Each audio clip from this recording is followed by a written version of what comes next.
sagalee sirracha bishaanii baay'inni jajjagee gurratti mi'aawa yaa'an sagalee sirracha bishaanii baay'inni jajjagee kan rafu dammaqsa wayituuf walaloomkee lakkaawameen dhuunfoof maqmaqsitee kan rafu dammaqsa wayituuf walaloomkee lakkaawameen dhuunfoof maqmaqsitee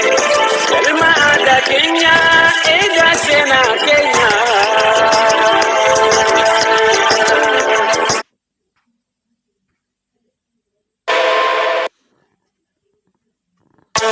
Galma